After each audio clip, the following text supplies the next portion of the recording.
Hola, ¿qué tal? ¿Cómo estás? Hola, qué gusto, Antonieta, bienvenida, querida, qué gusto, qué gusto. Es un gusto enorme, un Mucho gusto para placer. mí, Estela. Un abrazo enorme. Igual, querida. Ahí después nos contás un poco cómo están por Chile y todo además del tema.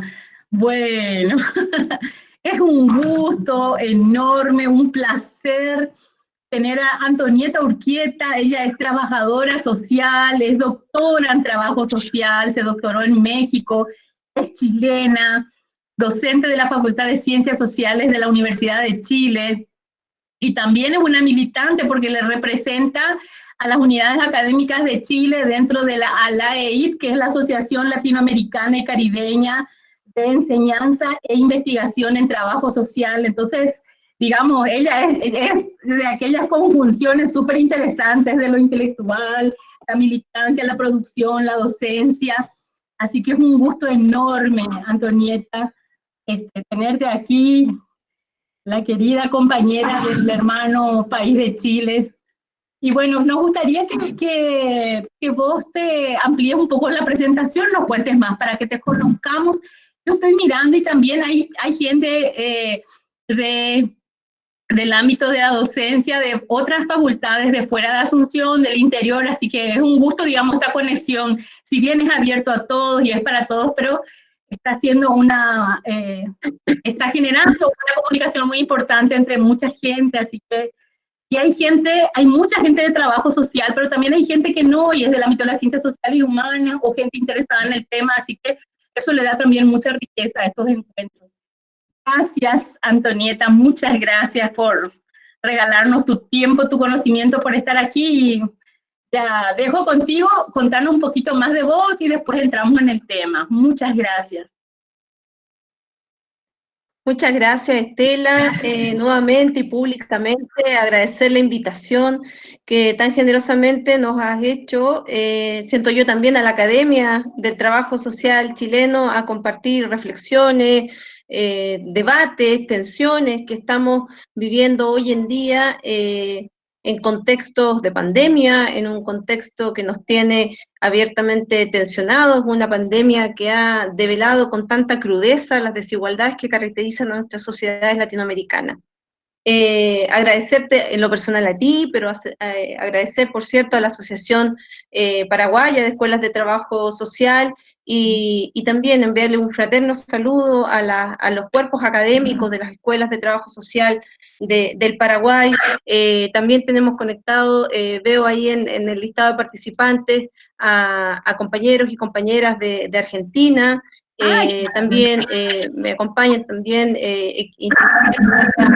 directiva de la Asociación Chilena de Escuelas de Trabajo Social Universitario Achetsu, que les mando un fraternal abrazo y un reconocimiento por todo el trabajo que hemos estado desarrollando en todo este tiempo. Así es que agradecerte muy fraternalmente esta invitación y pensar, ¿no?, que los debates que estamos haciendo al final del mundo pueden tener alguna resonancia y alguna posibilidad de transversalizarse, ¿no?, al concierto latinoamericano. Así Te mismo, un proponía, ¿no?, que saludo. hoy día pudiésemos, Simplemente un saludo a la te gente de proponía que Chile que nos pudiésemos acompaña. articular hoy día la discusión, ¿no? Sí, sí, sí. Bueno, un saludo a la Sí, gente que nos sí, te digo acompaña, que a la gente nos acompañan. que se enteró a través de Antonieta. Un gusto que haya gente de la Asociación del ámbito de la formación del trabajo social de Chile. Un gusto enorme. Aquí también de a poco van entrando compañeros que son del ámbito de la formación aquí en Paraguay. Así que un abrazo muy fraterno a todos y todas. Eso nomás. Gracias, Antonieta. Sí, claro. Saludarles, como te digo, a todos y a todas. Además, aprovechándonos de las posibilidades que nos da la tecnología para estar más cerca, para estar más conectados y conectadas.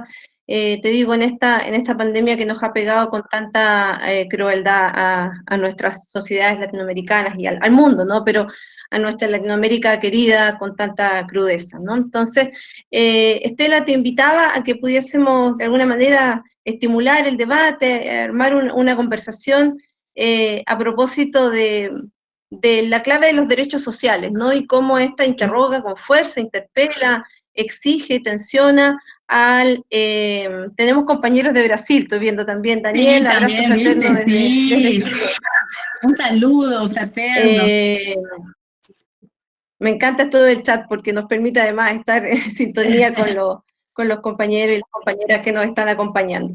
Entonces, les quería plantear un debate que, por cierto, tal como tú lo señalabas, Estela, proviene de una académica que está instalada en una universidad pública chilena, digamos que vengo desarrollando hace un buen rato una carrera académica en el ámbito universitario, la formación particularmente del trabajo social, pero también una trayectoria profesional, por eso me agrada tanto cuando tú, Estela, nos dices que nos están acompañando también equipos profesionales que están en la intervención directa y que son los que con más fuerza viven estas tensiones de las que vamos a hablar esta noche. Entonces, en ese sentido, no sé si me va a permitir el sistema poder compartir una presentación para ir apoyando el debate que vayamos teniendo. Voy a intentar ver si me resulta compartir una presentación y si no, nos vamos a capela nomás, no importa. Muy bien. Ahí nos están saludando también desde Venezuela, bueno, un saludo a todos, un gusto enorme, Rafael Ríos, desde Venezuela. Del despacho del Viceministerio de Previsión Social. Bueno, un saludo otro día, entonces también te pedimos comentarnos un poco el trabajo de por ahí, Rafael y Daniel de Sousa, que es de Brasil. Bueno, todos y todas, todos los que están saludando. Estela, sí, se ve perfecto. ¿Me confirmas que se está viendo la presentación? Sí, perfectamente se ve. Perfecto. Sí. Yo ahora que tengo desplegada la presentación ya no logro verles a ustedes ni tampoco el chat, así que les pido excusas para avanzar y luego cuando terminemos la presentación para que hagamos los intercambios. ¿Te parece? Claro, sí, por supuesto, claro que sí. Muchas gracias, porque estoy un poquito a ciegas ahora que estoy viendo la presentación. Les decía que quería compartir con ustedes algunas reflexiones que no solamente devienen de lo académico, sino que también vienen de un trabajo muy prolongado y persistente con el mundo de los programas sociales, con los equipos sociales que están en intervención directa. Y desde ahí he ido recogiendo algunas preocupaciones que quiero compartir con ustedes, reconociendo desde el principio que esta es una reflexión que estoy construyendo particularmente a propósito del análisis del caso chileno. Me interesa mucho en el debate y en el intercambio con ustedes poder reconocer las similitudes y las transversalidades que estos análisis puedan tener en las realidades de otros países latinoamericanos. Y entonces, en ese sentido, de alguna manera anticipar y declarar anticipadamente que la limitación probablemente de esta presentación es que está construida en base a un análisis de caso, que es el caso chileno, pero que, por cierto, que pienso que de pronto puede tener algunas claves que encuentren resonancia en sus realidades nacionales. Quiero construir los argumentos en base a cuatro momentos. Primero, un poco caracterizar, ¿no? y profundizar respecto de la idea del Estado subsidiario como una expresión política, institucional y administrativa de los regímenes neoliberales. Después discutir las tensiones que en clave de derechos sociales un Estado de estas características presenta y cuáles debiesen ser los giros, ¿no? que debiese representar un Estado que, por el contrario, se posicione desde un rol garante de derechos. Y finalmente, y ya que nuestro auditorio es fundamentalmente un auditorio que se dedica a la formación del trabajo social, plantear algunas interrogantes, por cierto que no pretendo agotar el debate, sino que más bien instalar algunas provocaciones para que después a continuación podamos ir desarrollando. En relación a la primera idea del Estado subsidiario en regímenes neoliberales, quiero decir que un Estado subsidiario se traduce en políticas subsidiarias, en un modo de operar. Esto no es solo una declaratoria constitucionalmente reconocida en muchos espacios, sino que un Estado concebido subsidiariamente materializa su proceder en materia de políticas públicas y de políticas sociales en particular de manera subsidiaria también. La lógica subsidiaria se instala junto con el posicionamiento de regímenes políticos autoritarios, en el caso chileno y en otros casos del Cono Sur también, que junto con instaurar regímenes, como digo, autoritarios y dictatoriales, instalan junto con aquello un modelo económico de evidentes connotaciones, connotaciones sociales que impactan en la vida de la población, de corte neoliberal.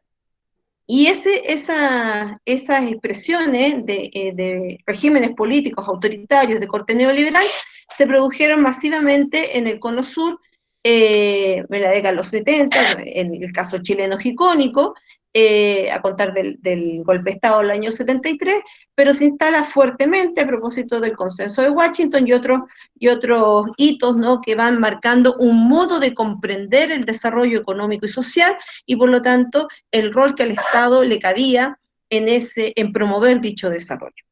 En ese sentido, distintos autores, yo aquí menciono uno, pero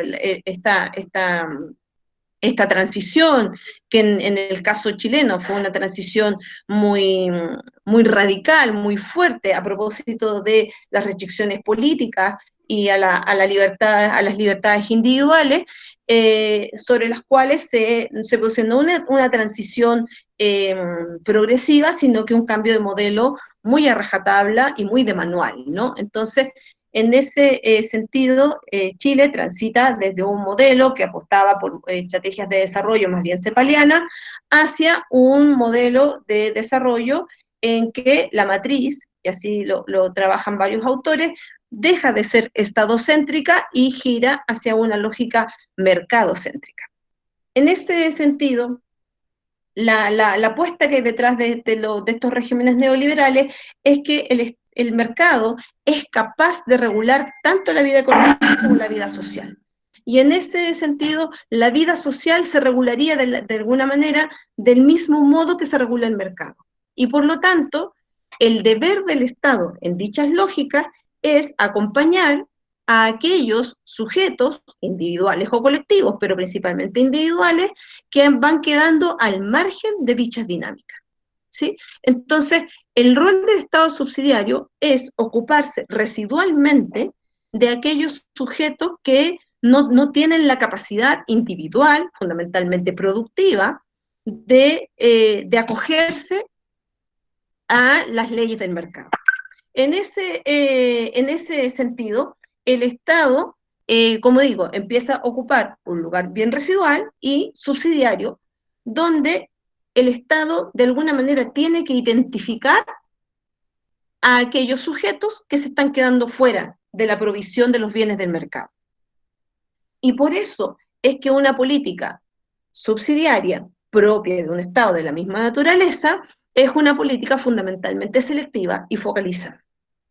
Cuando digo selectiva y focalizada, la lógica selectiva y focalizada se traduce en un esfuerzo sistemático. En Chile tenemos 40 o más años de diseños de instrumentales orientados a identificar quiénes deben ser aquellos sujetos y objetos del accionar del Estado, ¿sí? Entonces, en ese sentido, el Estado se desvela, se esfuerza, se esmera por refinar sus mecanismos de identificación y de priorización de quienes deben ser objeto y quienes no deben ser objeto de la política social. ¿Quiénes no deben ser objeto de la política social?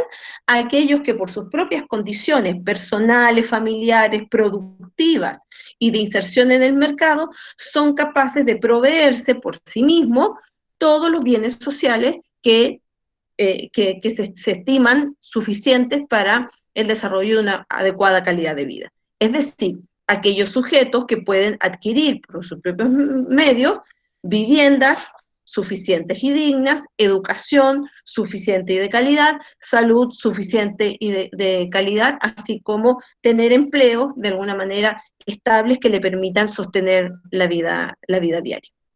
¿Sí? Entonces, en ese sentido, a los sujetos que logran autoproveerse, digamos, de aquellos bienes sociales, el Estado declara que es el mercado el que puede seguir procurándole dichos bienes sociales, y por lo tanto la tarea del Estado, que por lo demás se reduce en su tamaño, es dedicarse más bien exclusivamente o con prioridad en aquellos grupos que han ido quedando al margen de la política pública.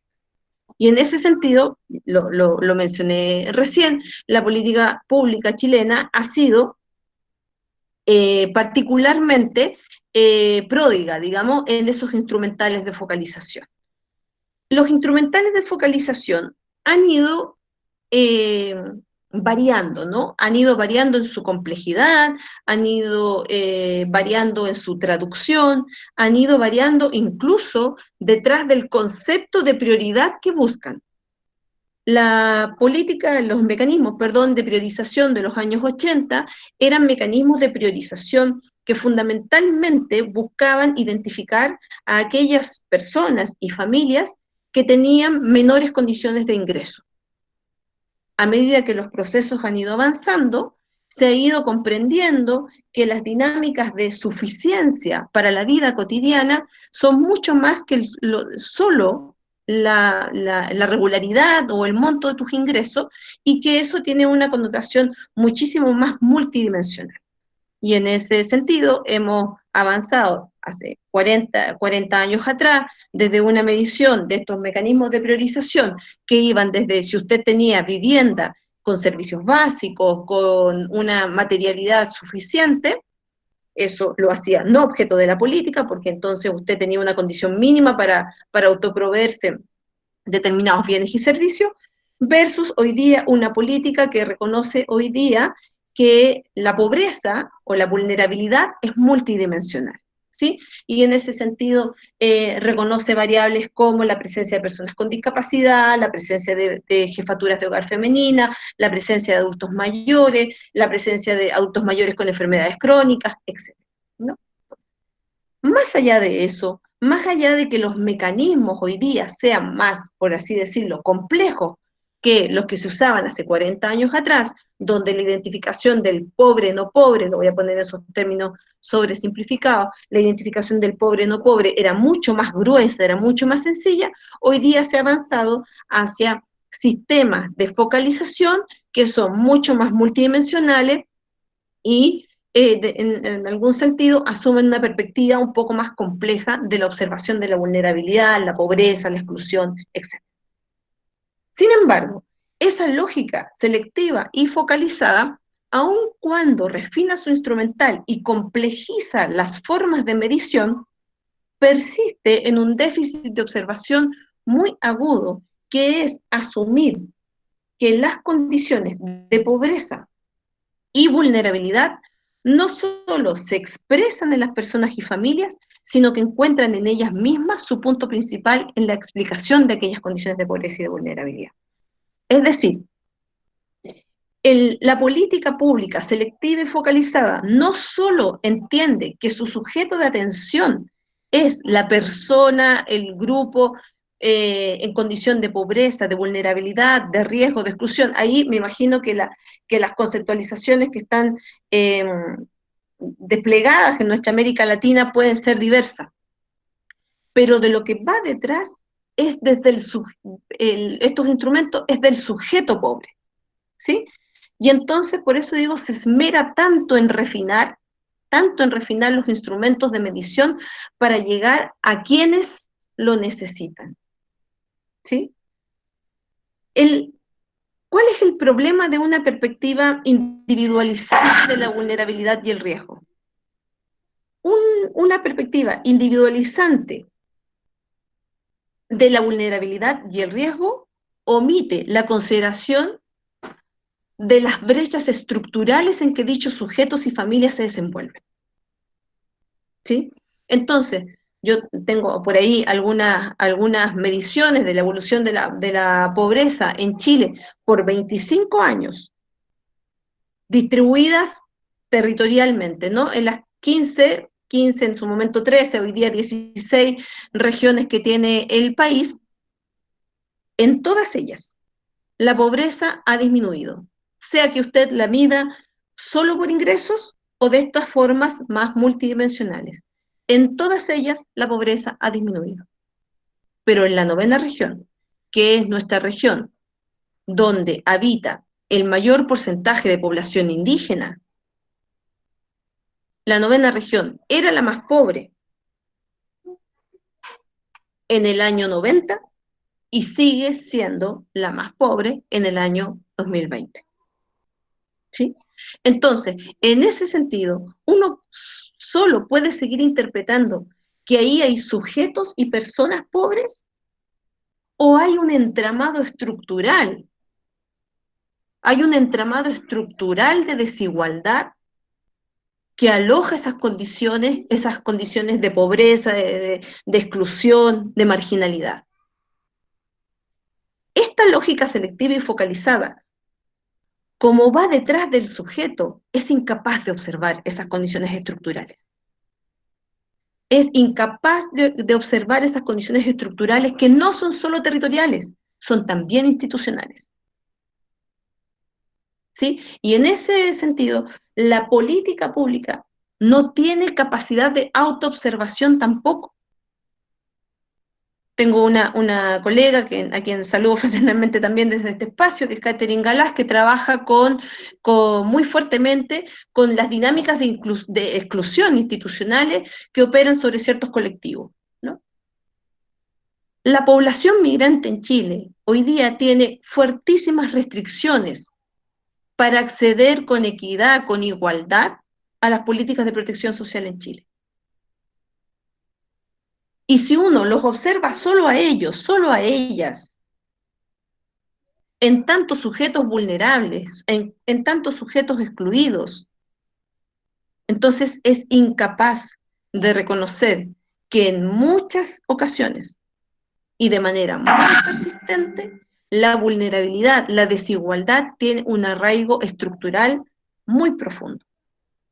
Una política selectiva y focalizada es incapaz de observar aquello. Y desde ese punto de vista, y aquí estoy haciendo una de las primeras afirmaciones que después intentaré retomar, un Estado subsidiario que descansa sobre la lógica que debe seleccionar y focalizar su actuación en aquellos que no pueden resolverlo por sí mismos, su provisión de bienes, de servicios, que no pueden autogestionar su calidad de vida por sí mismos, un Estado subsidiario es incapaz de garantizar derechos. Porque los derechos no se le pueden garantizar a unos sí y a otros no. Entonces, la sola lógica de la selectividad hace incompatible la lógica de la subsidiariedad con la lógica de la garantía de derechos. ¿Qué expresiones hemos tenido? ¿Qué tensiones hemos vivenciado en el caso chileno? Seguro que no les voy a compartir nada nuevo, digamos, pero estoy segura que ustedes llegaron a tener referencias del fuerte estallido social que se vivió en Chile a contar del 18 de octubre del año recién pasado. Las calles chilenas, la ciudadanía chilena se volcó a las calles en un gesto de malestar profundo, en un gesto de malestar profundo por las agudas desigualdades que lograban vivir y sufrir en su vida cotidiana. Esto partió por un alza de 30 pesos chilenos, que son centavos de dólar, en el valor del transporte público, en la región metropolitana, por lo demás, no en todo el país. Pero la sensación de abuso que generó el alza del precio del transporte público detonó un estallido, una sensación de malestar generalizada que se expresó en distintos ámbitos de la vida, que interrogaban con fuerza al modelo, no estaban cuestionando si el sistema de hoy día de categorización y de focalización social es justo o injusto. No se estaba cuestionando si que el acceso a la educación superior tenía que llegar hasta, en modalidad de gratuidad, tenía que llegar hasta tal o cual quintil de ingresos. No se estaba cuestionando eso, se estaba interrogando con fuerza, con malestar, con hastío, a un modelo que había terminado reduciendo a las personas a un grupo de clientes que en ocasiones pueden acceder a determinados bienes y servicios, a consumidores que pueden acceder o no a bienes y servicios, y que cuando se ven afectados en sus derechos, no recurren a los tribunales para demandar garantías de derechos, sino que recurren a un servicio de atención a los consumidores. Ese modelo que concibe a la política pública como productora de bienes de segunda categoría por lo demás, para aquellos que no son capaces de poder adquirir dichos bienes en el mercado, fue un asunto que digo que desplegó, que colmó las calles en una sola gran demanda, hasta que la dignidad se haga costumbre. Y la dignidad tenía que ver con eso, con la dignidad de ejercer derechos sociales y no de consumir bienes sociales. La dignidad de ejercer derechos sociales.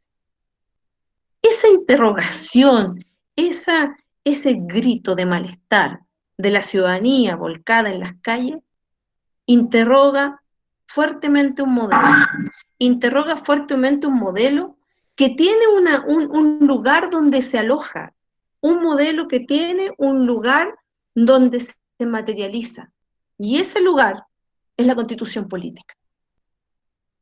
Por eso es que este gran movimiento social termina cuajando en una demanda ciudadana explícita por volver a escribir la otra Constitución, por volver a escribir una Constitución en clave de derechos sociales, en clave de derechos sociales. Y eso exige cambiar la forma de observar lo social.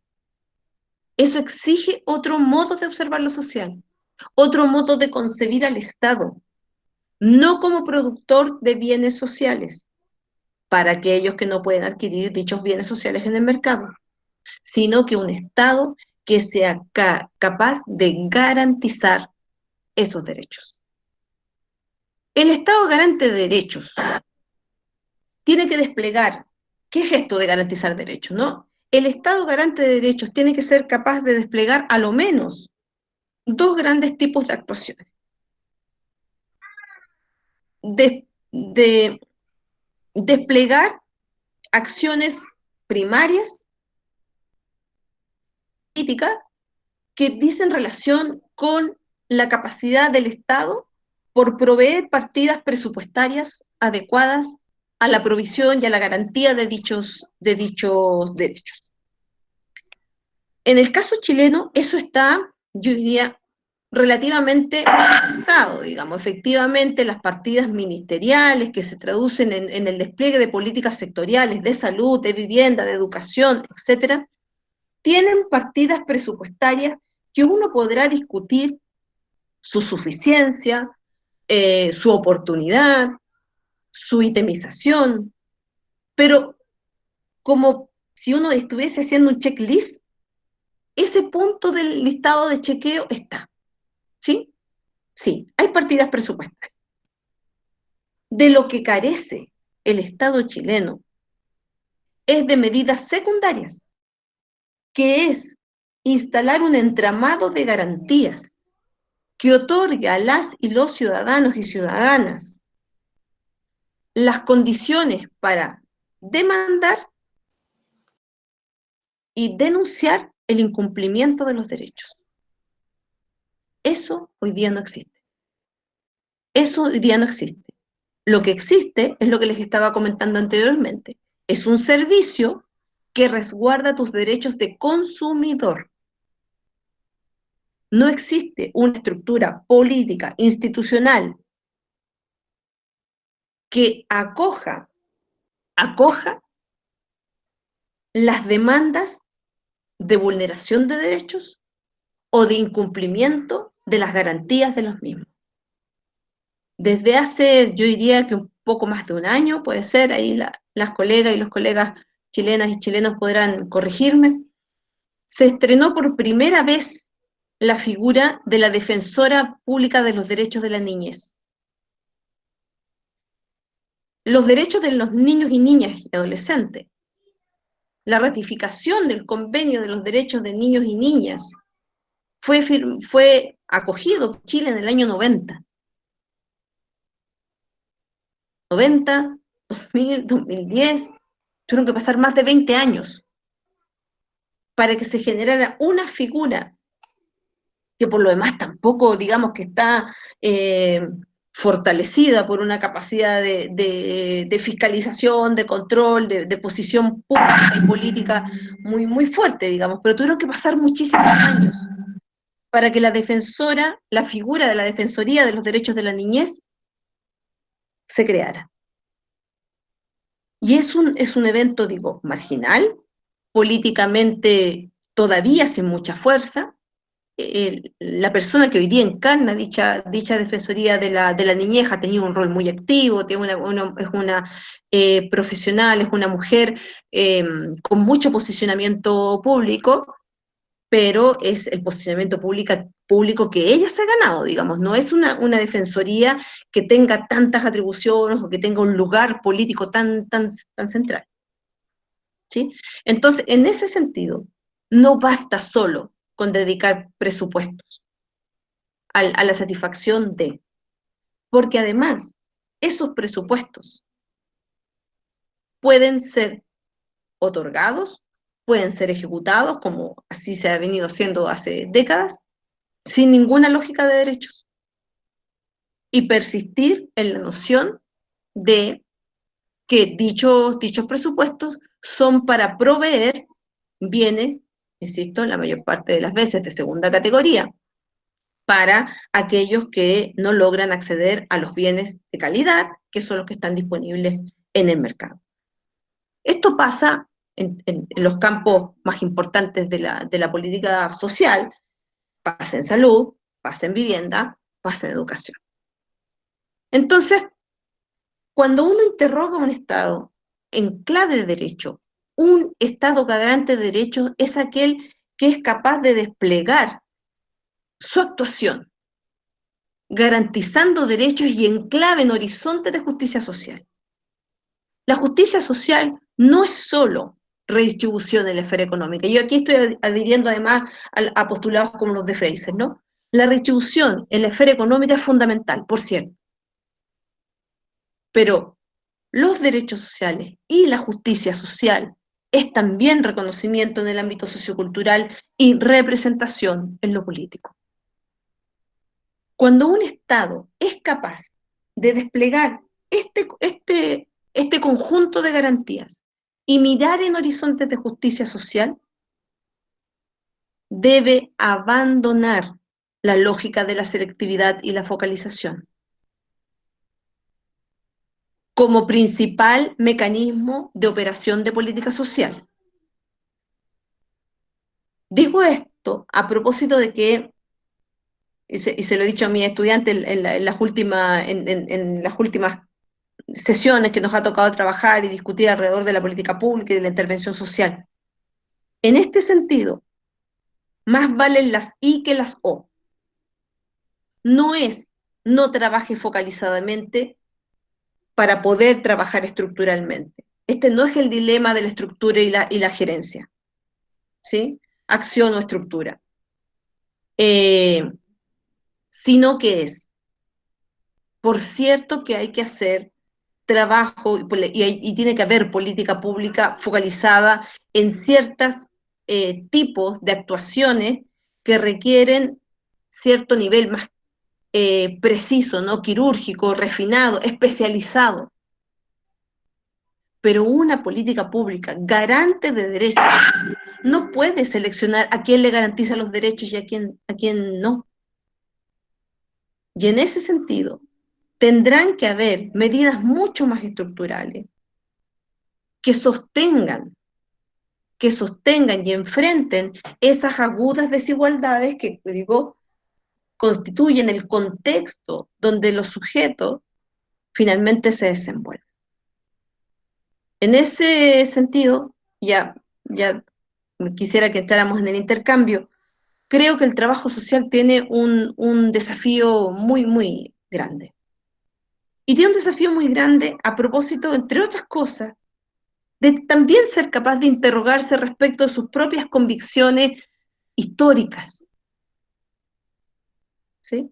El trabajo social tiene una traza histórica que si bien ha estado siempre muy, muy cerca de los movimientos sociales, de las demandas y las exigencias por cambios estructurales muy, muy importantes, voy a hablar del caso chileno. La incorporación de estas lógicas del Estado subsidiario penetró fuertísimamente en la academia. Las escuelas de trabajo social chilenas en las décadas del 80 adoptaron modelos de formación profundamente tecnológicos, modelos que persistieron durante los años 90 y que no han sido del todo abandonados por nuestras escuelas. Hay escuelas nuestras que tienen resabios de formación tecnológica muy marcadas todavía. Y cuando digo formación tecnológica, es una concepción de la intervención del trabajo social estrictamente técnica, fundada teóricamente, pero estrictamente técnica, despojada de las connotaciones políticas y críticas de la intervención social. En ese sentido, es necesario que el trabajo social se interrogue a sí mismo también respecto de estas cuestiones.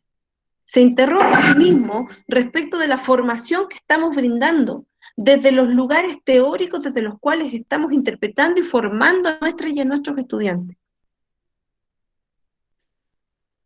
Porque si avanzamos únicamente por el carril de formar profesionales especializados en las atenciones individuales y familiares, apostando a perspectivas donde el mérito,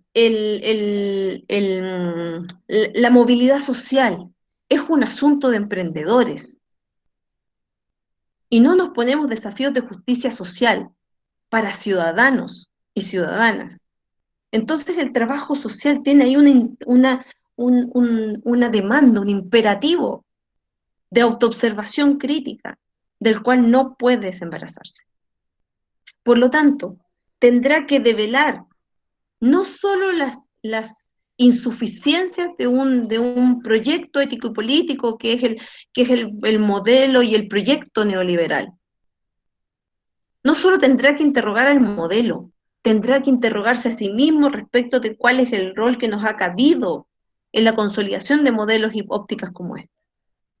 Tendremos que interrogarnos como escuelas también respecto de las currículas con las cuales formamos a nuestros estudiantes y a nuestras estudiantes. Tendremos que interpelar a la política pública. Tendremos que acompañar a los colegas que en la primera línea, en la intervención directa, viven, sufren y resisten a la política pública diariamente. Pero también el trabajo social tiene que ser capaz de interpelar, no solo de estar resistiendo y de acompañar y de poner en valor las innovaciones, las resistencias que hacen los equipos de la primera línea de la intervención directa. También tiene que ser capaz de interrogar con fuerza a los hacedores y a las hacedoras de políticas públicas. El trabajo social tiene que tener la capacidad de pararse frente a quienes hoy día definen, piensan las políticas públicas para develarle estos asuntos. Develarle estos asuntos, interrogarle al respecto. Y también tiene que tener la capacidad para levantar otras formas de observación. Y para eso tenemos que investigar, tenemos que producir innovaciones, tenemos que apostar por hacer cuestiones de incidencia pública, que en este caso no solo es incidencia pública, es incidencia política. Es incidencia política, interrogar, exponer, develar, denunciar las insuficiencias, como digo, de una política que en clave de derechos no da para más. La ciudadanía tuvo que venir a decírtelo. La ciudadanía fue la que se volcó a las calles y te dijo, esto no da para más. Y hoy día tenemos un gobierno de derecha que ha tenido que aceptar y resignarse a que el proceso constituyente se iniciará y se conducirá por los destinos y por los rumbos y las rutas que la ciudadanía está hoy día trazando desde las calles. Los dejo hasta acá para que podamos empezar a intercambiar. Muchas gracias. Muchas gracias, Antonieta. Que realmente qué interpelador todo el planteamiento. Yo había solicitado a los compañeros de Alayet Cono Sur en el grupo de WhatsApp, pero ya les pedí 15 minutos antes de que esto inicie, que si alguno de ellos podía dar algún saludo a toda la gente, sin que estén los planes, casi se convierte en algo al aire, porque ahora veo que en la lista está Ramiro Dulcit, compañero que representa a todo lo que es la articulación, digamos, de todos los ámbitos de enseñanza, trabajo social del Brasil.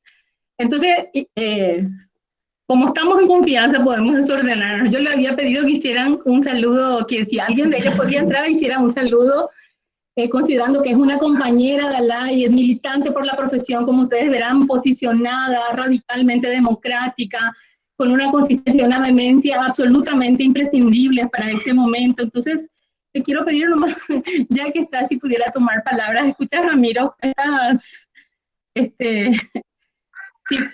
si pudieras ahora hacer, no importa si no es saludo, inclusive si quieres hacer alguna referencia respecto a esto, respecto a, ya que se planteó algo de trabajo social en la formación en este contexto, brevemente, y si no, tranquilo, pero te paso el frente por si quieras, si estás atento y escuchas, Ramiro.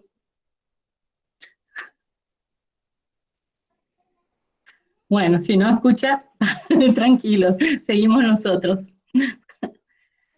Todas las cuestiones que quieran plantear, por favor, en el chat, e inclusive si alguno quiere hacerlo a viva voz, qué emocionante exposición, dicen gracias. Bueno, si alguien quiere hacerlo también puede, por favor, siéntanse libres. Bueno, no sé si Ramiro escuchó la propuesta que le hicimos, pero Antonieta, saludos Antonieta, Eduardo, Patricio Toro Quesada, muy bien, ahí hay más gente de Chile que se va sumando a quienes le compartiste esto, qué gusto, Antonieta. Bueno, todas las preguntas que quieran o comentarios, por favor, en el chat. Voy a comenzar yo entonces, ya que mientras ahí se animan. Exposición muy clara y muy buena secuencia. Gracias. Como verás, está haciendo, ya felicitaba antes del final, Antonieta. ¿Sabes qué me preocupaba y pensaba? Realmente yo pensaba en Paraguay, claro, cada quien piensa en lo que conoce, ¿verdad? Y qué difícil es para quien está en la intervención de frente, de primera línea, o la intervención más directa, como se dice. Qué difícil es interpelarse, pero volver a hacer, porque los países que no tenemos tradición universalista, Paraguay, yo sostengo que Paraguay nunca tuvo una sola política universal en la práctica, por más de que la Constitución de la era democrática dice todos tenemos derecho a la salud, a la educación, al empleo, a la alimentación, etc. Sin embargo, hay demasiados, la desigualdad impide hay gente que tiene un hospital público, pero tiene 50 kilómetros, trasladarse hasta ahí, o sea, hay un montón de cuestiones que hay en la desigualdad. Entonces ahí pensaba, ¿cómo un poco, cuáles son las pistas, digamos? Porque en realidad hay como un conocimiento de una política que es subsidiaria.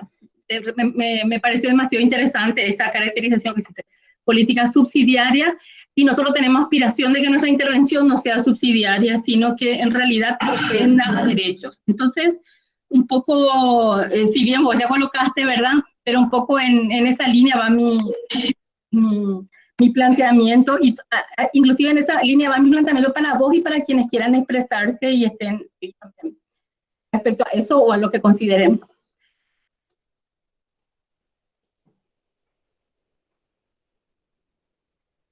Mira, sobre el tema de la lógica subsidiaria versus la universalidad, y como yo digo, como los y las colegas que están en intervención directa sufren, ¿no? Es las dificultades y los errores, ¿no? En la formulación de la política. Dos puntualizaciones sobre eso. Cuando digo yo que hay que hacer una intervención de carácter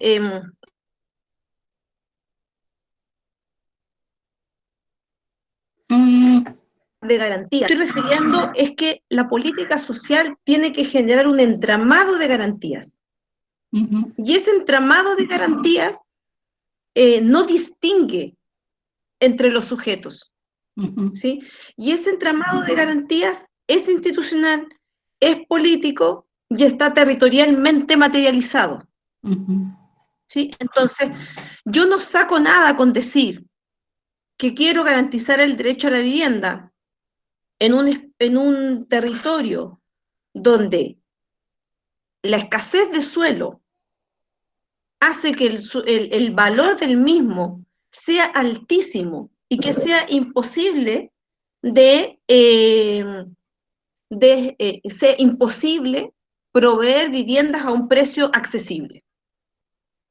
¿Sí? Entonces, en ese sentido, el otro día lo hablaba con la gente del Ministerio de Vivienda, me decían, ¿qué pasa si nosotros cambiáramos a la lógica de derechos? Tendrían que cambiarlo todo. Tendrían que cambiarlo todo, porque la interrogante no es cómo producimos más viviendas de bajo costo, que para que sean de bajo costo hay que instalarlas en la periferia, que para que sean de bajo costo tienen que tener un metraje más reducido, que para que sean de bajo costo la materialidad se ve, la calidad de su construcción y de su habitabilidad se ve mermada.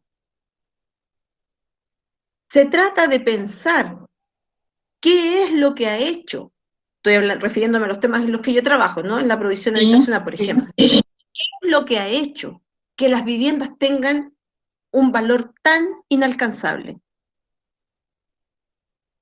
¿Qué es lo que ha hecho que la vivienda, que es un derecho social, no reconocido constitucionalmente en el caso chileno, sea imposible de alcanzar para las familias chilenas por sus propios medios?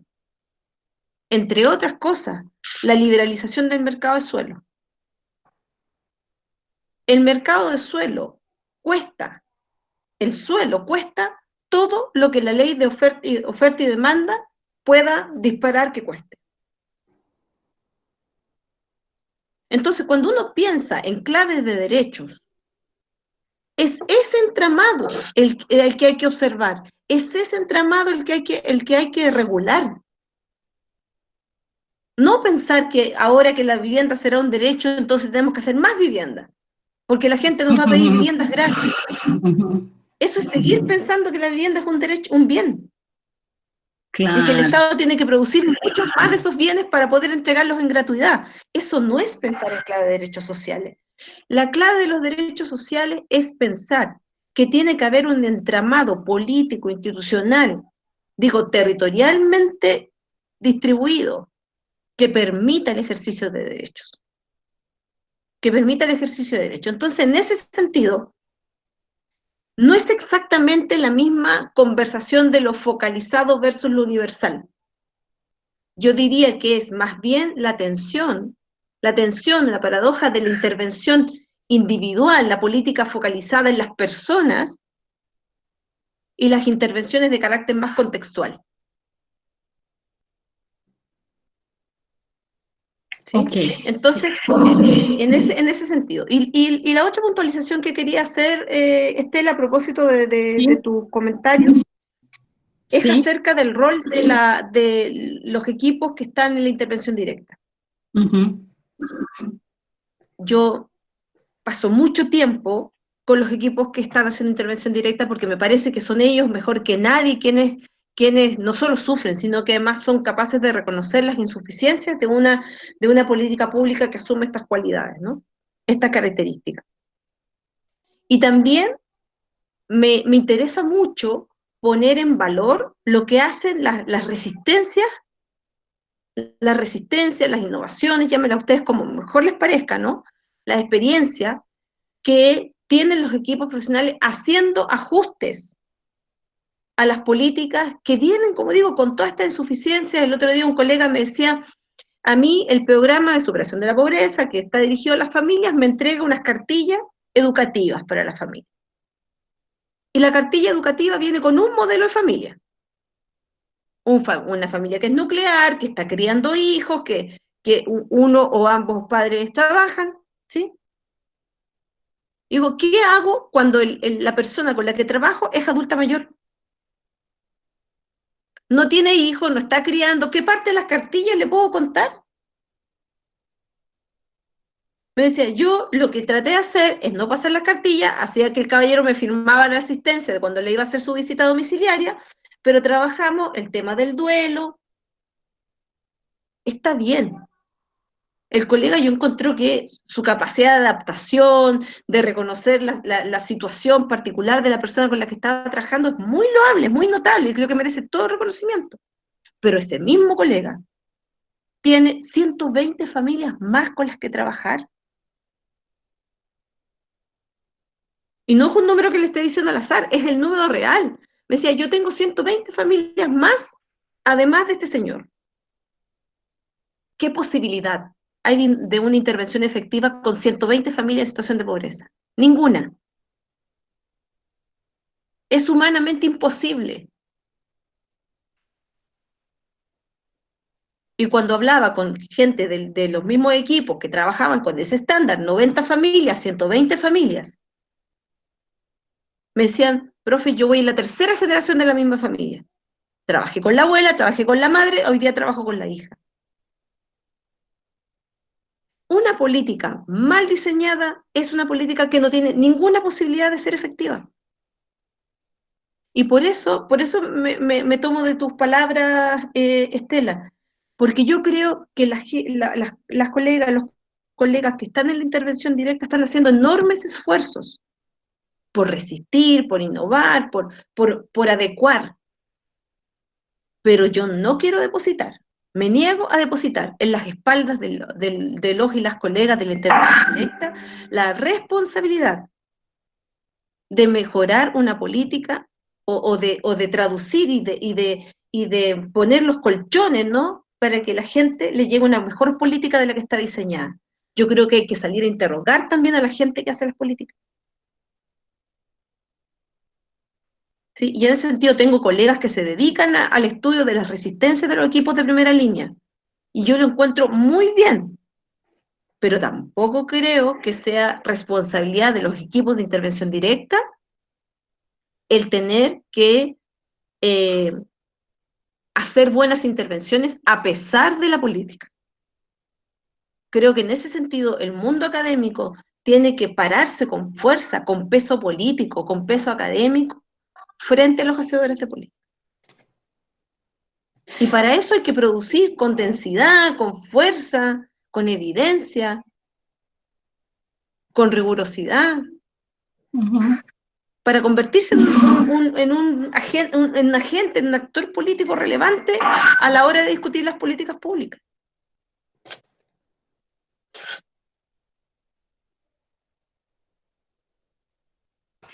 En ese sentido, acá tuvimos un desaguisado muy, muy impresentable con un ministro de Estado, que en educación dijo, el ministro de Educación, que dijo que los colegios tenían que hacer bingos solidarios, sorteos, si querían reparar sus techos de las escuelas.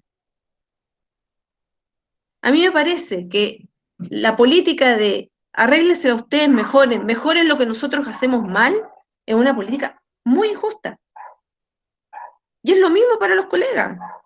Bueno, usted dé más de su tiempo, usted trabaje sus fines de semana, usted trabaje a pesar de la política pública que yo le estamos generando. Entiendo. Ahora sí, ahí está atento Ramiro Dulcit, que es compañero de ALA e ITS. Yo ya les mencioné hace rato, había solicitado si pudiera dar saludo, pero como estamos en confianza, puede ser después. Entonces, así como Antonieta es digamos, no sé cómo decir, la responsable de representar a todos los ámbitos de formación del trabajo social de Chile dentro de la Asociación Latinoamericana de Enseñanza e Investigación en Trabajo Social, Ramiro es lo mismo para Brasil. Entonces, y está con nosotros, así que estamos, digamos, la mitad del cono sur de ALAIT en este encuentro. Entonces, también quería pedirle sus palabras breves o lo que él considere respecto a este contexto, cómo ese ámbito, ese país, su ámbito de formación están encarando, y después retomamos, digamos, sería como una intervención y después retomamos un poquito más si es que hay intervenciones o preguntas. Es un gusto, Ramiro, que nos acompañe, aparte muy querido así por nosotros, estuvo una vez, compartimos varios eventos de formación y bueno, un colega así muy caro a nuestros afectos. Bienvenido, Ramiro. Te escuchamos aquí muy gustosos y gustosas. Bueno, gracias, Estela. Cuánto tiempo, qué bien. Qué bueno verte, qué bueno verla. Qué alegría, ¿no? En este momento de distanciamiento. De distanciamiento físico, qué bueno poder conversar aquí. ¿Me escuchas bien? Muy bien, se te escucha, Ramiro, muy bien. Escuchamos, Ramiro. No voy a abrir la imagen porque mi internet no es muy buena, entonces dejo solo el micrófono. Y darle un saludo a Antonieta, también muy lindo escucharla, reencontrarnos por aquí. Agradecerle esa posibilidad, Estela, felicitar por la iniciativa a la facultad, a las compañeras, los compañeros, ¿no? Veo que Carmen está ahí, imagino que otras colegas también. Y bueno, aquí en Brasil, ¿qué te puedo decir? Más de lo que ya se ve y se ha dicho, es una catástrofe, lamentablemente, ¿verdad? Es una catástrofe. Y bueno, la pandemia agravó una crisis política, económica, social, cultural en Brasil que ya estaba, ¿verdad? Que ya estaba, que se había manifestado con el golpe parlamentar a Dilma, ¿no? Después de Honduras, después de Paraguay, inmediatamente al golpe parlamentar la imposibilidad de Lula ser candidato por un partido de trabajadores, ¿no? Por un proyecto popular, esa serie de golpes fueron a dar en el actual gobierno, ¿verdad? Ultra neoliberal, y en ese sentido me gustó mucho el análisis de Antonieta, pero no es apenas ultra neoliberal lo que vivimos aquí, ¿eh? No es solo un ultra neoliberalismo, es también un protofascismo, ¿verdad? Es también un ultraliberalismo acompañado de un profundo autoritarismo, ¿verdad? De un profundo desprecio por las libertades, por las diversidades, por la crítica, por el pensamiento libre, ¿verdad? Entonces es una combinación realmente dramática, yo diría, para todos los brasileros y latinoamericanos y ciudadanos del mundo que sufrimos, ¿no? Con estas cosas en un país tan bello, tan poderoso, tan potente, que podría tener un protagonismo completamente diferente, no solo en el destino de su pueblo, sino de toda América Latina, por lo que representa Brasil como potencia. Lamentablemente, junto con Colombia, se comienzan a tornar las principales puntas de lanza de un proyecto opresor que América Latina sufre hace muchísimos siglos, te diría, ¿no? 5 siglos. Sí. Así que bueno, ABEPS, ¿no? La Asociación Brasilera, evidentemente no puede estar ajena a este contexto. Hemos estado trabajando mucho con posicionamientos, con declaraciones, con notas, propuestas, campañas de solidaridad, adaptándonos a este nuevo lenguaje y a estas nuevas formas de articulación y de trabajo también político, ¿verdad? Y ahí estamos, seguimos en la lucha. Específicamente estamos teniendo también un avance muy fuerte de la educación a distancia en la formación profesional, que ya era un problema anterior, que venía de la mano de los grandes capitales de la educación privada, ¿verdad? Porque evidentemente es mucho más barato la enseñanza a distancia y como también es mucho más precaria.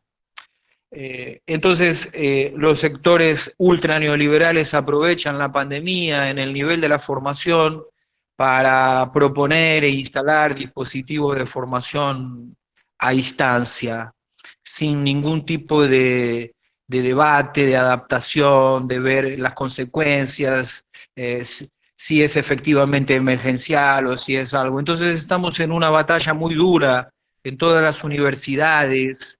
Eh, Porque hay una ofensiva muy fuerte contra la producción del conocimiento, contra la ciencia. Ahorita en abril, por ejemplo, fuimos desclasificados como área de ciencias humanas, ¿no? En la distribución presupuestaria, fuimos un área no solo no priorizada, sino que también no considerada, ¿verdad? Entonces hay todo un proceso de rebajamiento de, de la importancia, ¿no? En este momento inclusive, de la importancia de nuestras investigaciones, de nuestra intervención, todo lo que Antonieta falaba, decía, me llevaba a pensar a eso. En ningún momento de toda esta pandemia y con toda la heroicidad de muchísimos profesionales de la salud, del servicio social, de la educación, que enfrentaron el virus y lo enfrentan, porque aquí hoy nosotros tuvimos por tercer día más de 1000 muertes en 24 horas, ¿verdad? Por tercer día consecutivo. Hoy fueron 1000 y pocas muertes, o sea, estamos lejos de llegar al punto, digamos, al ápice. Estamos en pleno desarrollo de la crisis, ¿verdad?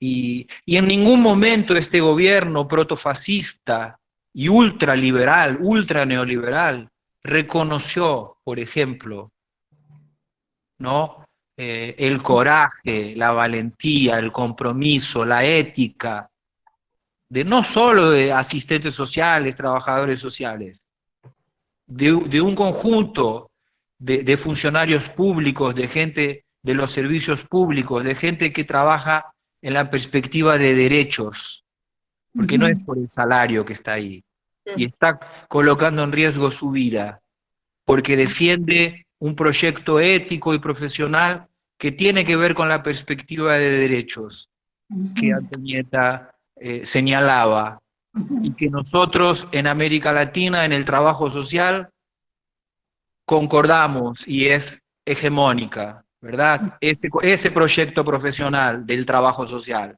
crítico, ético, comprometido, y no de la palabra, no solo del documento, también en los actos. En ningún momento de todos estos meses dramáticos hubo una palabra de apoyo, de solidaridad a esos trabajadores.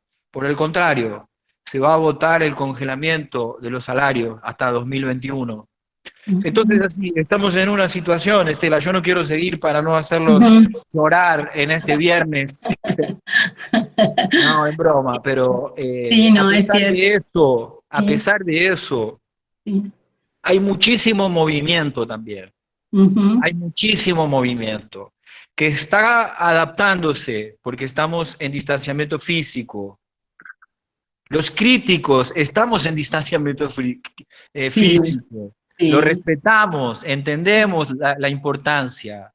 Entonces, los críticos que queremos hacer algo, tenemos que adaptarnos, tenemos que buscar nuevas formas, nuevas herramientas, no podemos esperar, tenemos que dar respuesta. Y Sí. ABEP está muy preocupada con eso, estamos pensando mucho, elaborando, creando propuestas como esta que ustedes han propuesto y también con Antonieta haremos algo en el mes de junio y yo espero que se Bien. multipliquen porque es eso, creo que el mundo y América Latina y nuestros países están cambiando, Ujú. están cambiando. Así mismo. Muchas Y gracias, nosotros, Ramiro. bueno, Muchas un gran gracias. abrazo, Estela. Viste, me Para ti. pediste para hablar y yo no paro de hablar. Si la próxima vez lo piensas mejor. Gracias, gracias, Un querido beso. compañero, un abrazo grande. Bueno, entre las últimas intervenciones y después podemos ir cerrando, como ustedes consideren. Daniel de Souza, que es de Brasil, dice: felicitaciones, doctora Antonieta, es de UNILA, nos viene acompañando hace mucho, gracias, Daniel.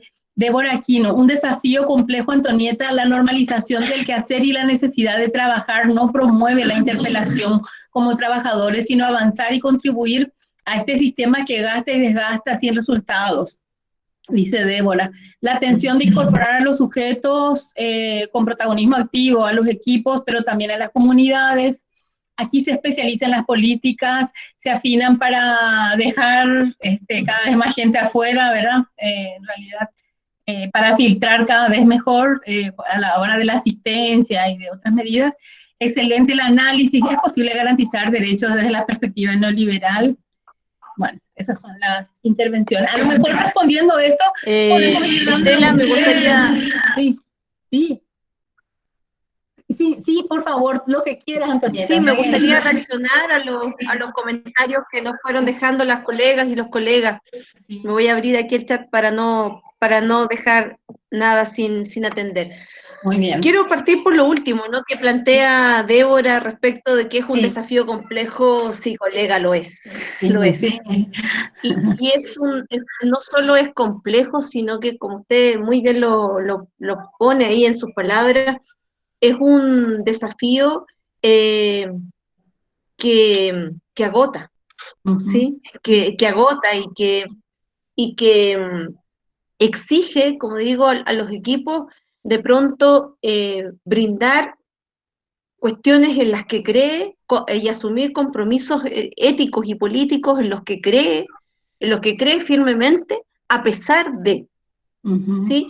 Y en ese sentido, eh, es como esto lo de los imprescindibles, ¿no? Hay gente que no se cansa de luchar nunca, Cierto. pero hay gente también que se siente cómoda en ese espacio y transitan por un tipo de intervención que nosotros en algún momento, en una publicación que sacamos conjuntamente con la doctora Castañeda y con el doctor Juan Saavedra, son dos académicos chilenos con los que estuvimos trabajando esta idea, transitan por un tipo de ejercicio profesional rutinizado, no crítico, no reflexivo, digamos, que no es cuestionado ni tampoco están faltando a ninguno de sus deberes laborales, por decirlo así, ¿no? Porque es un tipo de profesional que hace lo que está contratado para hacer, ¿sí? Y en ese sentido, ese profesional técnico que entiende que su labor es implementar una política pública, ¿sí? Y implementar unas bases técnicas que le dicen que tiene que hacer determinados asuntos y de cumplir con determinadas actividades. En ese sentido, yo creo que definiciones clásicas del trabajo social, que ubican al rol profesional como un implementador de políticas públicas, a mí me parece que ese tipo de definiciones que aún se nos cuelan en nuestras currículas, que aún se nos cuelan en nuestros discursos de formación, no nos hacen bien, no nos hacen bien en esta perspectiva que plantea Débora, ¿no? ¿Qué es lo que necesitamos formar? Necesitamos formar profesionales críticos, profesionales críticas, que siempre se interroguen respecto de la actuación profesional, que siempre se interroguen respecto de, ¿no habrá otra forma de hacerlo? ¿No habrá otra forma de observarlo? ¿No habrá otra forma de planearlo? Yo estoy de acuerdo con Débora que un desafío muy complejo. Y también estoy de acuerdo con que las condiciones de precarización de los equipos profesionales atentan particularmente contra esto. Cuando les digo que mi colega tiene 120 familias, ¿a qué hora reflexiona? ¿A qué hora para? Entonces es un tipo de política que atrapa en una espiral de inefectividad. Puede sonar muy técnica la palabra, ¿no? De la efectividad, pero en el fondo es que la política social, que la intervención social produzca la transformación para la cual se despliega. Superar la pobreza, reducir desigualdades, proteger. ¿Sí? Entonces, en ese sentido, Débora, comparto contigo la reflexión y en ese sentido la labor de la formación. La labor de la formación, porque es más sencillo no ser crítico. Es más sencillo, y aquí quiero tomar un tema que puso Edgardo, que decía la atención de incorporar a los sujetos como protagonismo activo, pero también a las comunidades.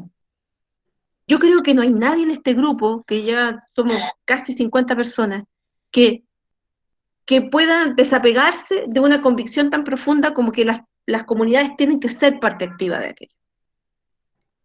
Y nuestras políticas públicas también lo dicen. Nuestras políticas públicas, al menos las chilenas desde hace un rato, que vienen con enfoque de derechos, con enfoque de género, con participación, pero son declaraciones vacías. Son declaraciones y políticas públicas que no logran encarnar esos lugares teóricos. Y entre otras cosas, no logran encarnar esos lugares teóricos porque conservan una estructura de diseño y de implementación que es profundamente normativa y tradicional. Y en las lógicas normativas y tradicionales, me estoy refiriendo particularmente al tema de la participación, quienes diagnostican, diseñan e implementan las políticas públicas son los técnicos. Las lógicas más situacionales, más estratégicos situacionales, si ustedes quieren, son más difíciles de implementar. Es mucho más fácil para mí, como integrante de una dupla psicosocial que trabajo con familias, hacer el diagnóstico sola frente a mi computador. Es mucho más fácil. Es mucho más fácil decidir lo que la familia necesita. Es mucho más difícil hacer un proceso situacional, participativo, donde habrán ocasiones en las que no tengo la razón. Donde las comunidades puedan decidir algo distinto a lo que yo pensaba que tenían que hacer.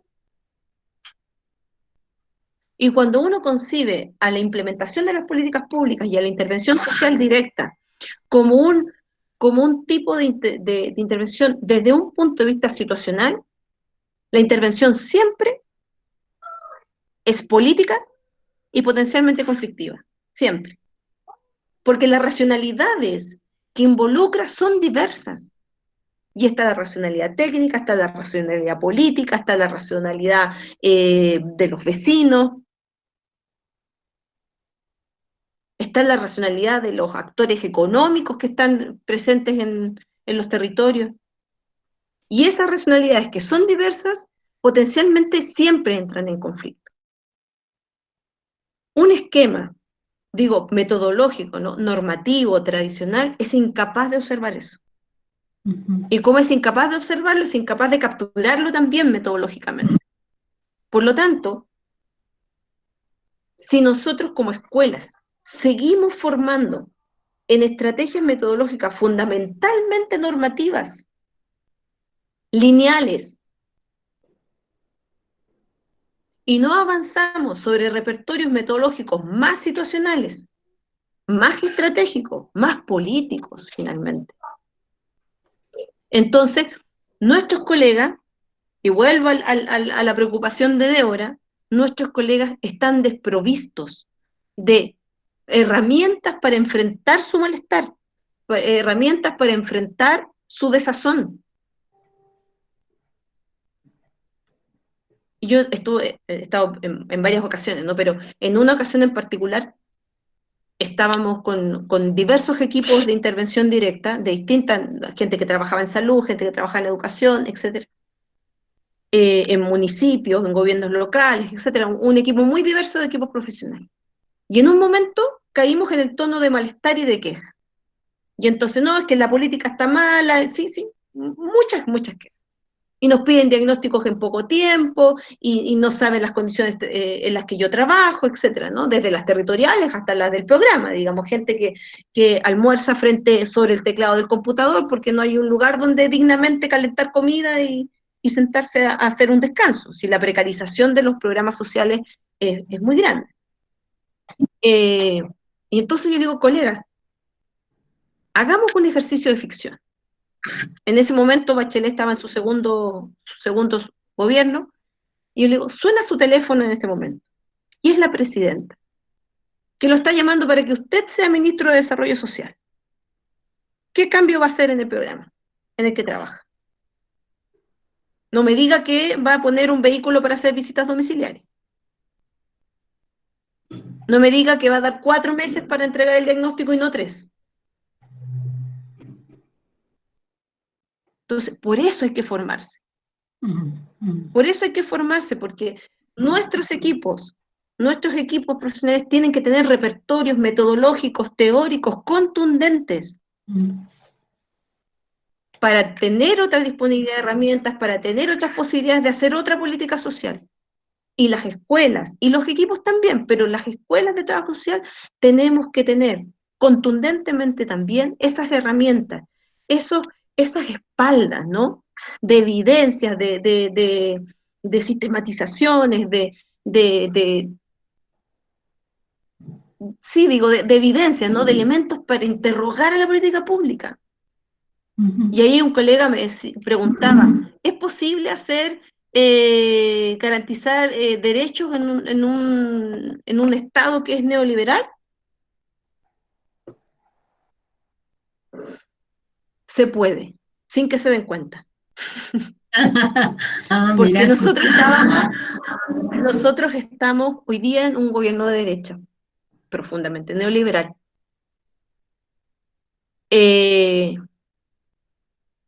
Y estamos trabajando en un proyecto de articulación del Departamento de Trabajo Social de la Universidad de Chile con el Ministerio de Vivienda.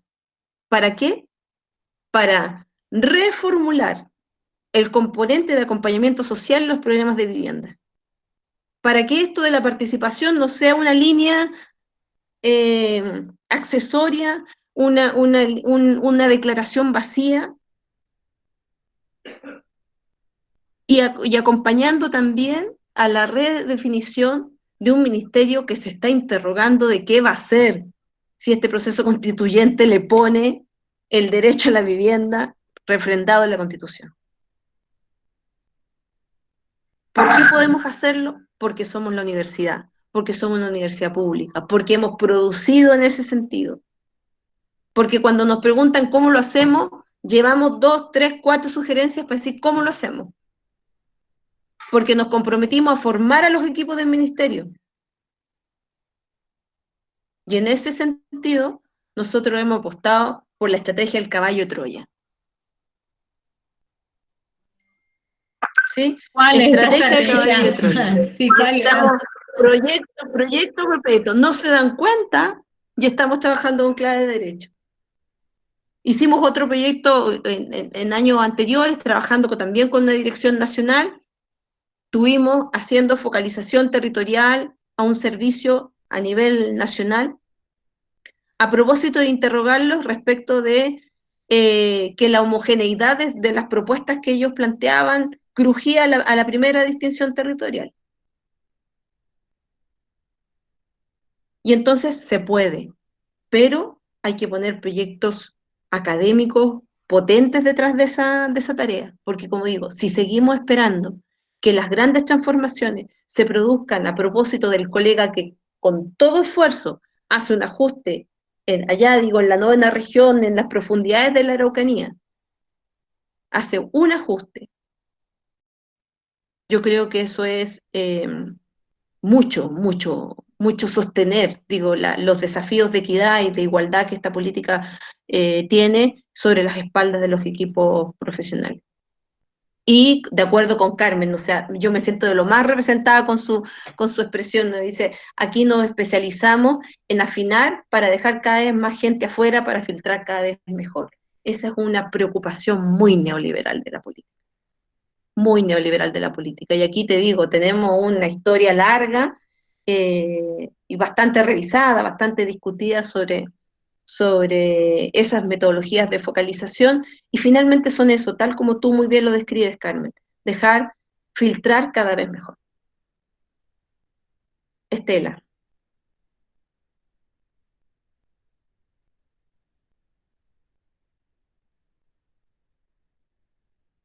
Yo no te escucho, Estela. Perdón. Ahora sí. Hay una expresión ahí al final que dice investigaciones sociales del trabajo social más allá de la tesis de grado. Claro, la intervención supone investigación para que todo esto pueda efectivamente realizarse. Bueno, realmente fue una noche así súper fructífera, provechosa, interpeladora y muy convocante a revisar nuestras prácticas y sobre todo a ver que magistral, como dice alguien, que los derechos no sean una retórica, que no sea una secuencia de normas, que finalmente uno acaba cumpliendo lo normativo y no lo que implica la ciudadanía efectiva, ¿verdad? O sea, y supone sobre todo estar atentos a las fuerzas que convergen en lo situacional, en el territorio, porque en realidad hay mucha lucha de muchos lados que necesitan ser capturadas también en nuestra intervención.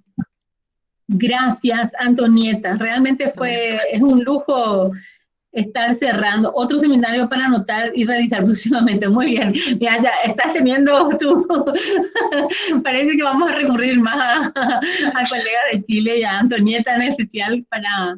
Gracias, Antonieta. Fue una contribución maravillosa, consistente, posicionada para la Facultad de Ciencias Sociales de la Universidad Nacional de Asunción. Es un lujo haber organizado esta videoconferencia con Antonieta, que es una colega, compañera, docente y, bueno, trabajadora en la universidad y desde la universidad con los ámbitos de políticas públicas, lo cual es así como un desafío político muy importante en todos nuestros países.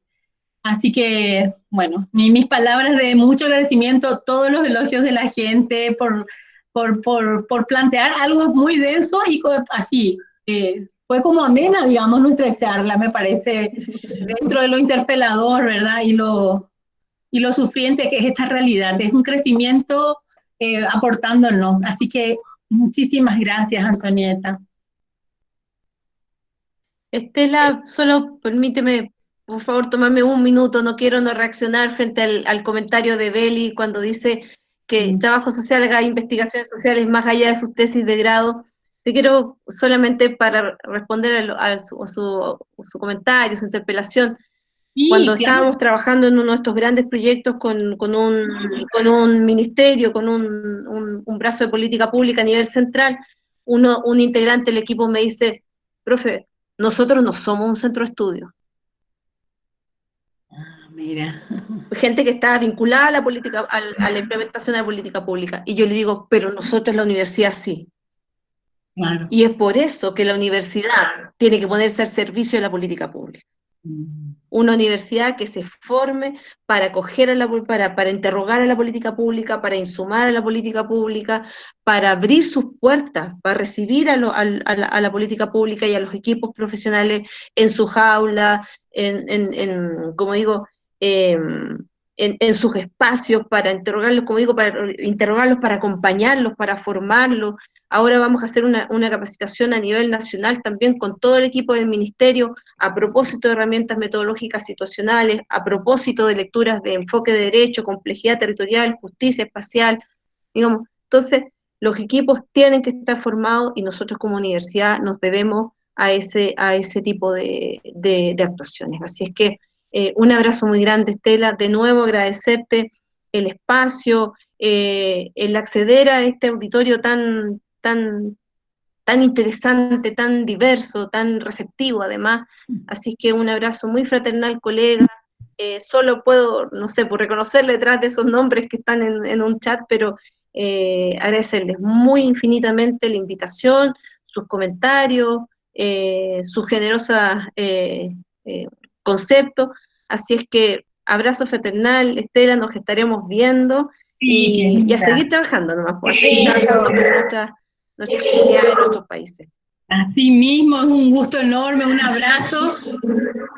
Estuvimos con Antonieta Urquieta, docente de la Universidad de Chile, trabajadora social, doctora en trabajo social y bueno, militante por la profesión, porque aparte está dentro del gremio que aglutina a todas las universidades que tienen carrera de trabajo social en Chile. Nos conocimos en Mar de Ajó, no hace mucho y ya estamos compartiendo en el marco del compromiso. En Argentina nos conocimos en un frío y en un encuentro de trabajo social. Cerramos junto con Ramiro, con Antonieta y una compañera argentina, cerramos un evento donde habían 1.500 trabajadores sociales. Era una cosa maravillosa y realmente la coincidencia respecto a la crítica y la apuesta en el trabajo social, en las políticas públicas, coincidencias que nos hacen absolutamente compañeros. Así que muchísimas gracias. Antonieta, un abrazo a vos y a toda la labor que realizan ahí. Gracias a Ramiro. La contribución que él nos hizo fue muy importante, nos mapeó la situación de Brasil, la criticidad de Brasil delante de esta imposición absoluta. Ahí está Ramiro saludando. De esto que se nos vuelve inevitable, que es la educación a distancia, y que a su vez hay que ver cómo jugar dentro de esto para que no nos metan para siempre en la distancia y no nos planteen que es lo mismo que lo presencial en realidad, y que se quiera desconocer las condiciones socioeconómicas de todos, estudiantes, docentes. En realidad estamos muy desafiados en este contexto, así que también gracias a Ramiro, docente de la Universidad Federal Fluminense, de dedicación exclusiva, militante por la profesión, que nos contribuyó, digamos, enormemente también hoy con esta ponencia. Gracias, Ramiro. Gracias a todos y todas. Seguimos en comunicación y en el futuro haremos otros encuentros virtuales, más adelante presenciales. Así que un abrazo grande y hasta siempre. Hasta siempre. Chao.